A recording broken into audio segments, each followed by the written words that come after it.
Boxing truth here. Eddie Hearn doesn't have any super lightweights in the stable that can defeat the unified champion Julius Indongo. At least not right now. And that's where the direction that Eddie Hearn is considering taking on to see with the promotional option he has on Ndongo if he can get those belts, those straps back in the stable as one of his fighters took a very clear L this past Saturday as Ricky Burns was soundly defeated by Julius Indongo. Shout out to Julius Indongo. He made me some money with that victory this past Saturday. I knew you was going to beat Ricky Burns. Wasn't really all that hard to figure out. Burns looked very shaky in the past few performances, especially his last one. Thought he lost that fight, but I felt was given a gift and he was given an opportunity to unify the titles. And Eddie Hearn and his matchmakers, they felt Odongo was the weakest link at super lightweight. It was an opportunity for Burns to even get more hardware, and they didn't expect that type of performance. They underestimated Ndongo, and I knew going into the fight that Ndongo was the fresher guy. Even though he's a little bit older, he was the fresher guy in terms of how many wars each guy has been in, and that's clearly been Burns. Burns is just a faded bullet, spent force, and just also he was dealing with this type of style that Dongo brings to the table. He's a lanky, tall, rangy southpaw. He's got some power in his hooks. He fights well from distance, and he's not a bad fighter. He's proven to be world class. He was able to upset the odds in Russia last year, gain a strap in less than a minute in impressive fashion, knocking out Tryanowski, and he dominated Ricky Burns, but I don't really consider it a statement. I wasn't really all that surprised or that Ndongo dominated Burns. It would have been more of a statement had he knocked out Ricky Burns, became the first, I believe, to stop Ricky Burns. But he did have some big moments. He rocked Ricky Burns a few times in the fight. Appeared that maybe he could perhaps get a stoppage, but ended up being a clear unanimous decision victory. Really no debate.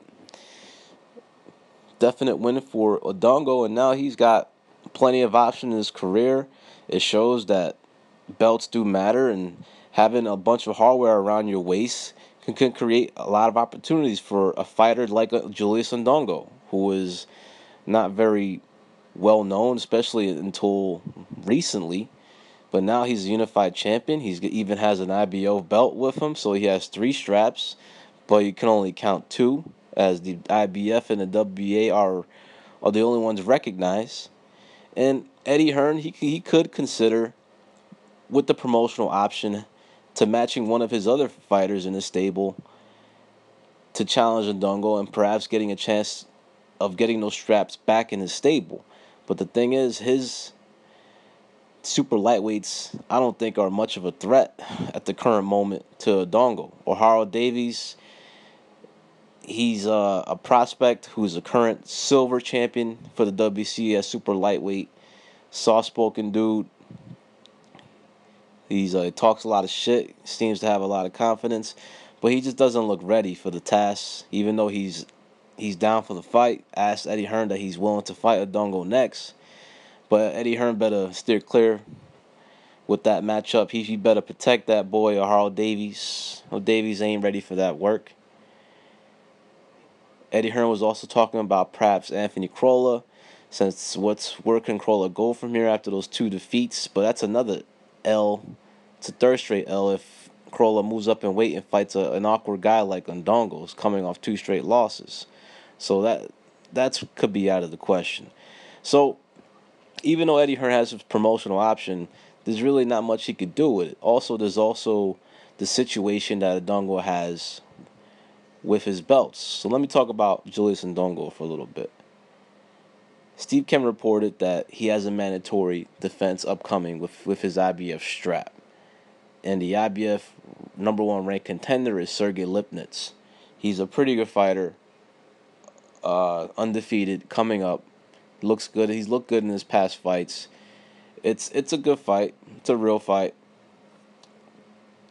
But what's gonna determine Ndongo taking this fight is the business of boxing. Now, if Eddie Hearn is willing to risk another one of his a prospect or one of his fighters in the stable, he could perhaps entice Ndongo to come back to the UK, come back to Sky, and he'll most likely be given a significant offer to come back and fight one of Eddie Hearn's fighters instead of taking a mandatory defense. Or Ndongo and his team could look to go for all the marbles. They could wait to see what happens between Crawford and Felix Diaz, and then they could shoot for a full unification match for all the marbles for the undisputed junior welterweight championship to determine the only undisputed champion in boxing. That could also be where Ndongo's team will likely pursue, since that's the biggest money fight out there for him at 140 is a unification with Crawford. Crawford still has to settle business against Felix Diaz. That is not a gimme fight. It's a tough fight. But if he gets past that, it's only natural for top rank Crawford's team and Ndongo's team to just work out the particulars, make a deal, and fight later this year for all the marbles at 140.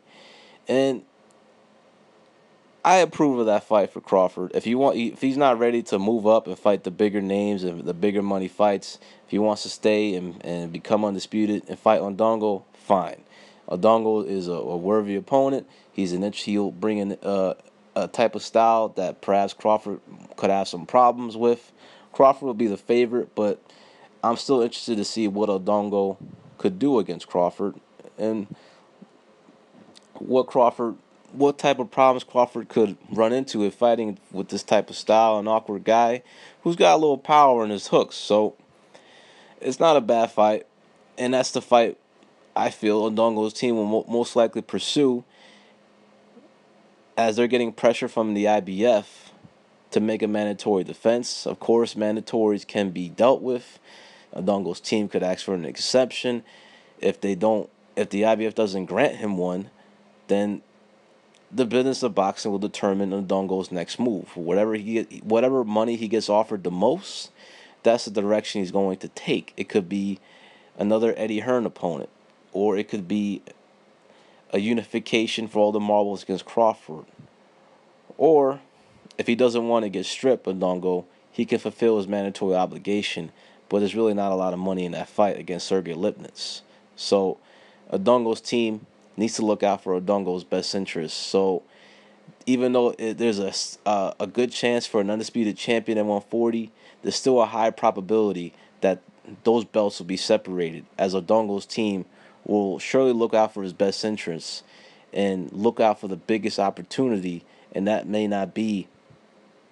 will not be against Sergey Lipnitz, the IBF mandatory. So possibly Ndongo could get stripped if he's not given an exception, but the IBF puts a lot of pressure on the mandatory, so we'll have to see what happens. And Ndongo, he's a guy with a lot of opportunities, and Eddie Hearn, he's got to think real hard about using this promotional option, or else another one of his clients is going to take another L. This is Boxing Truth. I'm out.